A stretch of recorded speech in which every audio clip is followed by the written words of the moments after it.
Hi, and welcome back to Focal Point AFR Talk, 888-589-8840. Number to call if you want to join the program, 888-589-8840. I actually gave you my own wrong name. This is Clarence Frogman Henry. My name is not Clarence Frogman Henderson. My Crackerjack staff corrected me on that. Clarence Frogman Henry sitting in. And Chris Woodward, who's our environmental reporter for One News Now, got an email note from him sent over again during the program that what's going on out there at UC Riverside is UC Riverside is actually developing a contraption to trap the particulates that are given off by commercial restaurants. So they want to make money by selling this contraption that'll trap all these particulates. But first of all, they have to manufacture a crisis.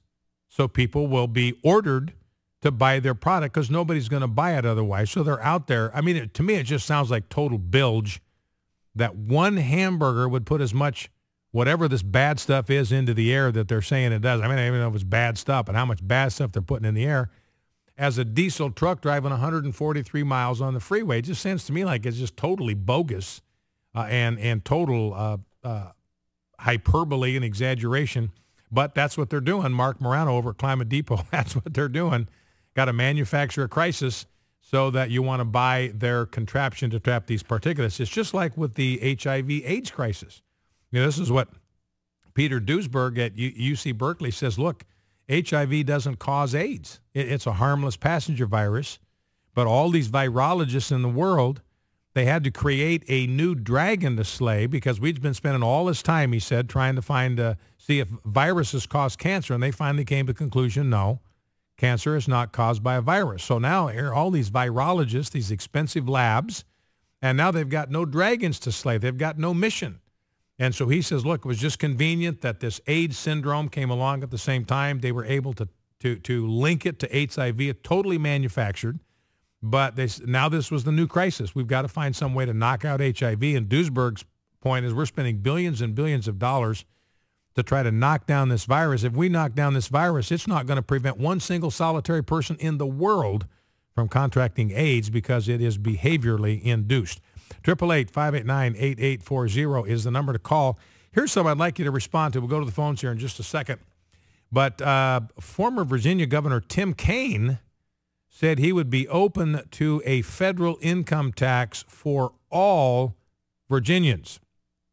I would be open to a proposal that would have some minimum tax level for everyone. That's a quote.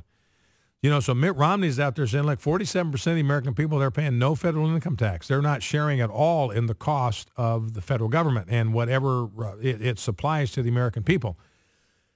You know, and Tim Kaine, he's the Democrat guy, and said, I would be open to a minimum federal tax for every single solitary individual. I'd like to know what you think about that. You know, God had one for the people of Israel. Everybody paid 10%. So you made $100 a year, you paid $10.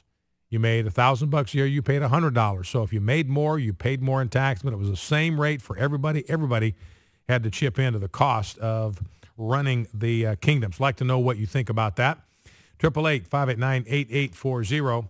You know, and this wind farm thing, I mean, what we were talking about with Doug Gregory, you know, these wind farms, these rich people in the UK is where this story is based. They've got these big estates.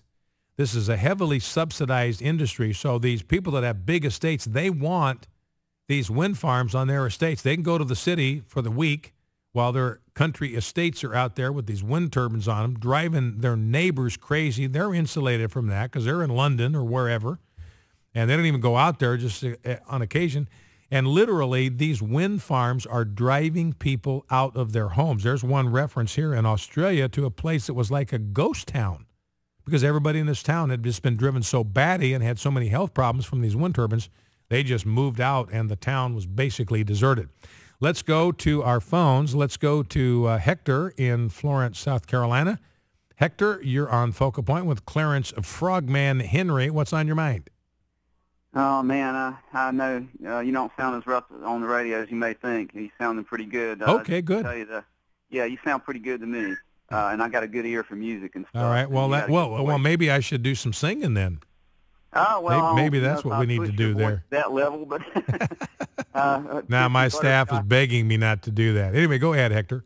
Yeah. As far as taxes, I got a few other comments I want to make real quickly before I go. But as far as the taxes, I'm one of the 47% not working right now. I'm trying to get in business for myself soon, and things have been tough. But if you're working, you should pay. If you're not working, you can't or can't pay, and that's me. I'm not able to pay taxes. I've always paid taxes as long as I work.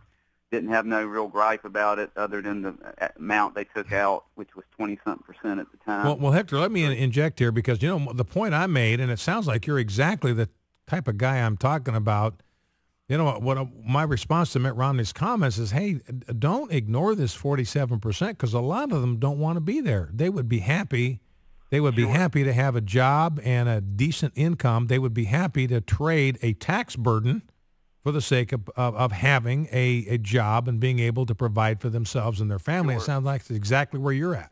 Sure, and he's going to have to watch the foot and mouth disease. And, you kind of wish Paul Ryan was going for president and he was the vice president, in a sense. Because, Romney, he's feeling good. He's got some leverage, he believes, and he's going to say some wrong stuff. But this, in today's world of bits and bytes and backbiting, you got to watch what you say. And if he's not careful, he may permanently put himself out of a chance to win. But and the media is out there looking to trip him up in any single thing he might say. And one comment, Hector, before you finish your thought, I'm looking at a piece here by Tom Bloomer on News Busters. Again, the meme out there is Romney's finished.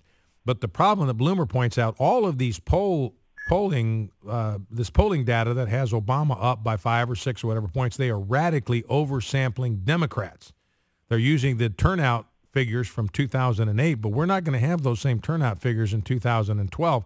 I think the turnout had 7% higher turnout among Democrats in 2008, but in 2012, according to Rasmussen, it's liable to be a 4-point higher turnout among Republicans. So if these polls are going to be accurate, they would be oversampling Republicans by 4%. They're not. In some cases, they're oversampling Democrats by as much as 13 points to get Obama with a 5 or 6 point lead.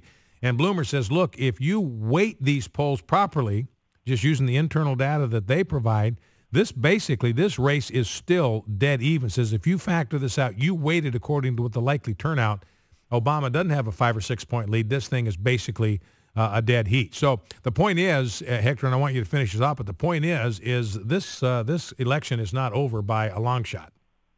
No, it's not. And I pay attention to the polls, but not so much that I got anxiety going to bed. But the church needs to remain awake. I get a vision of the church and their responsibility for voting responsibly. And the vision I got was they woke up all of a sudden and surprised after what Obama started doing, and then they kind of rolled over back asleep in a sense, and then they're awake again now that Romney is running, and they need to remain awake and be sober in their voting, and but they don't need to roll back over and go back to sleep once Romney gets in office, if you know what I mean. Yeah. And as far as I want to make a quick comment before I go, and I'm gone. These teachers striking in Chicago, or they're striking anywhere. If I was in charge, I'd tell them one thing: get back to work, or you're fired with no pension. All right. Well, thanks, Hector. I appreciate the call. And speaking of these Chicago teachers that are on strike, you're aware now they're back to work today, and their contract, the average salary for a teacher in Chicago now is going to go to $100,000 a year. They're going to make twice what the average Chicagoan makes. And I've got a story here. They are dumber than the students they're teaching. Now, I'm not saying this is true for teachers across the board. Please don't understand me. My wife was a professional educator, so I'm not insulting all teachers. But I am observing that according to a study that was done by the Illinois Education Research Council in 2008, the average ACT score for these teachers, when they took the ACT going into college, they averaged a score of 19 out of 36. The average statewide in Illinois is 21. So the people that are teaching in Chicago's classrooms are dumber than the students they're trying to teach. And it's no wonder that the average in Chicago on the ACT score is 17 or the 17 to 18 range, because they were being taught by teachers who could only pull a 19 out of 36 on the ACT. And they've got a huge problem with pensions there, by the way. The teachers' pension fund is running bone dry. They're going to have a huge problem down the road. Let's go to Paul in Dallas, Texas. Paul, you're on Focal Point with Brian Fisher. What's on your mind? Yeah, I'm wanted to talk about the manufactured crisis of the charbroil burger. Yes, sir.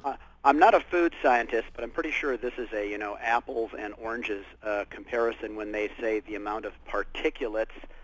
I guess if you read the study, you'd find what the definition is, but I'm sure it's the large particles from grilling that produces the smell of grilled foods that we all love and enjoy. Mm-hmm. And, of course, I think when a diesel engine is burning, it's producing primarily carbon dioxide and water.